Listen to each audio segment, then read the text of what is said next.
Alright guys, how many of you are looking to get those cool aerial shots, explore a new perspective, or just have some serious fun with a new piece of tech, all without needing a license or emptying out your wallet? If you're nodding along, then you're in the right place. Today we're diving into the Amida S50 LITE drone. We've heard it aims to pack a punch with a user-friendly experience, making it a tempting option for both newer pilots and those looking for a portable, capable flyer. So what's the S50 LITE? What's it all about? Think portability for taking it on the go, decent flight time to actually get those cool shots, and intuitive controls so you're spending more time flying and less time fumbling. You've been watching me fly it around, and I have included all of the content from that early in this video so you have a feel for what the image looks like when I talk about it. We have to balance things, right, between price and value and quality and all those kind of things. This isn't even in the same ballpark, but at the same time, there may be a ton of bang for the buck with this. What do you say we go talk to me and see what I thought about it? All right, let's talk about this AMETA S50 LITE. This drone is kind of exactly what it's supposed to be, right? This is, the remote's talking to me.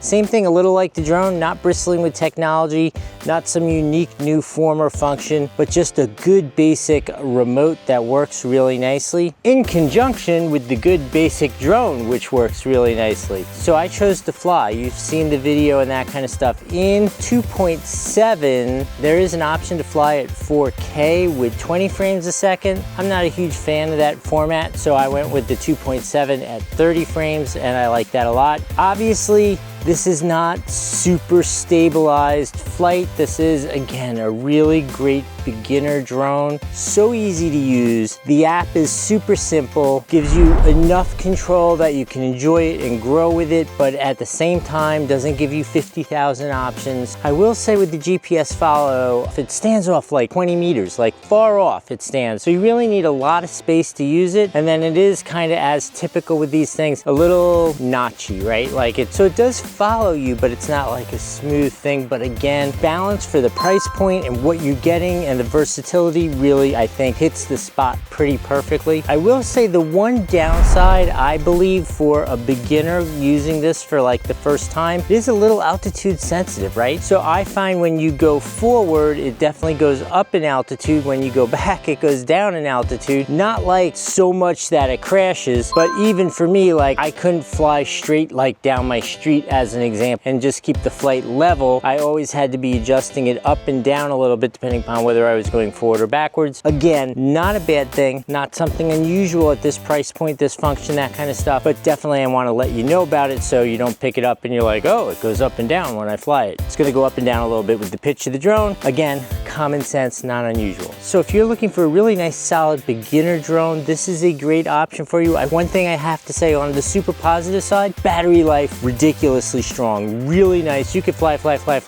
Definitely the battery was a high point on this. This is definitely a good choice for that beginner drone. Okay, here we are in the past. You've seen the review, you've seen the flight, you've seen the video, and you've heard everything I've had to say about this, but now you're curious what comes in the box? I'm so curious. This is the very first time I am opening it, and I haven't got to see this yet.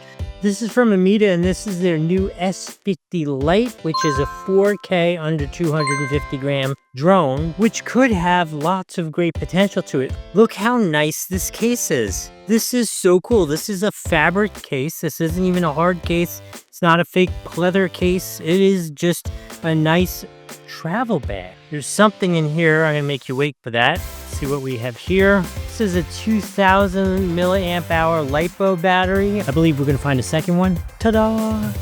We've got a strap for the bag. We've got your normal collection of spare blades. Hopefully we don't need those. This is kind of a nice cushion between the remote and the drone itself. This is an ultra conventional remote, right? We gotta have our antenna controls. We got controls for the camera and the video, as well as a pan feature. This is where we're gonna mount up our phone by folding that out like that. And then there is also these little characters which fold out, which make it like more comfortable in your hand. Seems like a very conventional, normal, functionable unit. Looks cool. That should work fine. Instruction manual, always read that. And then let's get to the fun stuff here. So this is the drone itself. Let's pop this all out so you can see what it looks like. It's a sharp looking drone. I mean, conventional. There's not too much artwork left to do with drones that's innovative and new and different, but this thing looks nice and solid. I like the graphics on the arm. I think that's cool. Yeah, if you want one, there's actually a link right here on the screen. Worst case, down in the description. Doesn't cost you anything extra, helps the channel out, lets us get more toys to show you. So I'll say thank you in advance for that. Remember to like, subscribe while you're down there. If you want, throw in a comment if you have a question about this or drones in general, or if you have a question about, let us know. Anyway, I hope this was helpful. We'll see you in the next video.